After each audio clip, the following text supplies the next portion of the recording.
Говорят, что победа в конкурсе красоты – это билет в Болливуд. И в Индии эта фраза не просто красивая метафора, это традиция. Из мира подиумов в кино пришли десятки актрис – Зинат Аман, Джухи Чавла, Айшвария Рай, Сушмита Сентября, Приянка Чопра.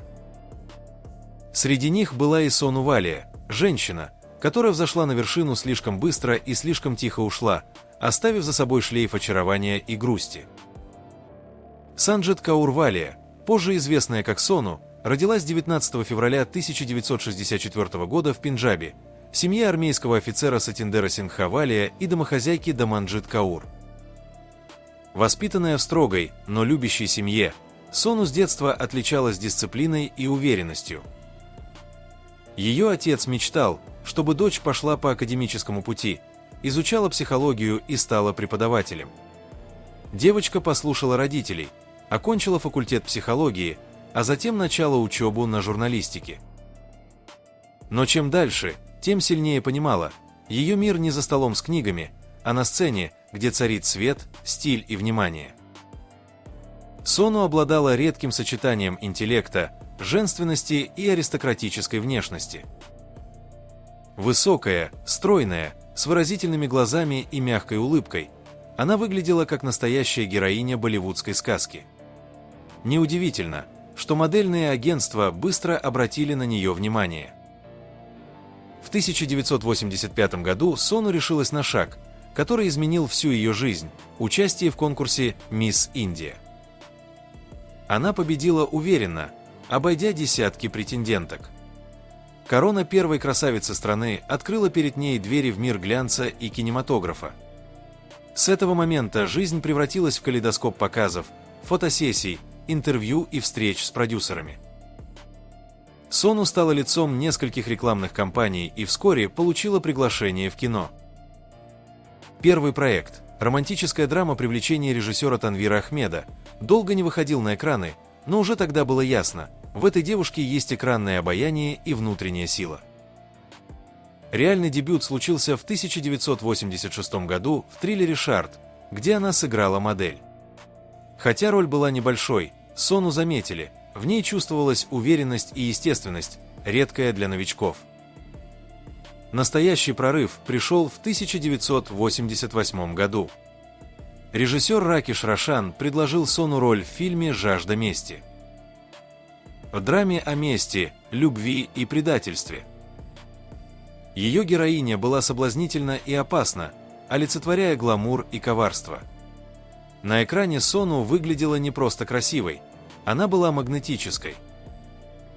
Ее игра настолько поразила публику, что актрису наградили премией Filmfare за лучшую женскую роль второго плана. Фильм стал одним из самых кассовых хитов 80-х и принес Сону огромную популярность. После выхода картины ее называли «новой богиней экрана», сравнивали с Парвин Баби и Зинат Аман. После громкого успеха последовали новые проекты «Клерк», «Туфан», «Великий Бог». Она работала рядом с Амитабхом Баччаном, Дхарминдрой и другими легендами. Но каждый раз зрители запоминали не фильмы, а ее, красивую женщину с загадочной улыбкой. К сожалению, звезда Сону начала тускнеть уже к началу 90-х. Эпоха изменилась. На сцену вышли новые герои – Аамир, Салман и Шахрук Кхан. Они были моложе, динамичнее и заметно ниже ростом.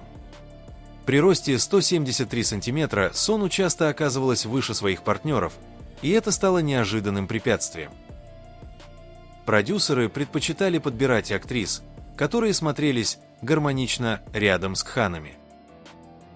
Сону с горечью признавалась позже. «Я не потеряла шансы, просто не было партнеров, с которыми меня могли бы поставить в кадр». В то же время в Болливуд ворвались молодые актрисы Пуджа Бхат, Равина Тандон, Каришма Капур, Маниша Кайрала. Они привнесли новую моду на современный образ девушки, более простой, западный, ближе к поколению MTV. Образ статной и элегантной Сону стал казаться слишком классическим для нового времени. На одном из приемов в Мумбаи Сону познакомилась с Сурьей Пратапом Сингхом, состоятельным ательером и продюсером из США. Между ними быстро вспыхнули чувства. Ради любви она оставила карьеру и переехала с мужем в Америку. В новой стране она жила тихо, вдали от камер и интервью, наслаждаясь семейным уютом. Но в 2009 году судьба нанесла удар. Сурья Пратап умер от почечной недостаточности. После его смерти Сону вернулась в Индию, где поселилась со своей сестрой Мону и ее семьей. Она редко появлялась на публике, избегала интервью и старалась не говорить о личной жизни. Знакомые рассказывали, что Сону по-прежнему сохранила свой шарм, но стала более замкнутой и духовной. Говорят, из Болливуда невозможно уйти навсегда. Это мир, который притягивает, даже когда кажется, что все позади. В 2018 году Сону Валия вновь вернулась в индустрию, на этот раз не как актриса, а как продюсер. Она начала поддерживать молодые проекты, консультировать начинающих актрис, помогать им избежать ошибок, которые когда-то стоили ей карьеры. Она говорила в одном из интервью: «Я благодарна Болливуду за все. Пусть мой путь был коротким, но он был красивым. Сегодня Сону живет спокойно, вдали от суеты. Иногда ее приглашают на ретроспективы фильмов 80-х, где зрители встречают ее бурными аплодисментами. Она улыбается и говорит: слава проходит, но добрые воспоминания нет». Если бы Сону Валия родилась на десятилетие раньше, в эпоху Парвин Баби и Зинат Аман, она, возможно, стала бы одной из величайших звезд своего поколения. Но даже ее недолгая карьера оставила отпечаток в сердцах зрителей, как напоминание о том, что истинная красота и талант не исчезают с годами. Сону Валия не просто бывшая мисс Индия. Она – символ времени, когда Болливуд был роскошным, драматичным и искренне романтичным. Наше видео подошло к концу. Сегодня мы вспомнили историю женщины, которая доказала, красота может открыть двери, но только сила духа помогает пройти через них. Сону Валия – не просто имя из прошлого. Это пример того, как даже короткий путь в кино может оставить вечный след. Если вам понравилось это видео, поставьте лайк, подпишитесь на канал и обязательно напишите в комментариях. Помните ли вы Сону Валия и какой момент из ее карьеры вам запомнился больше всего?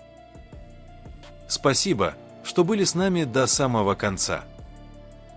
До встречи в следующем выпуске. Впереди еще много удивительных историй звезд Болливуда.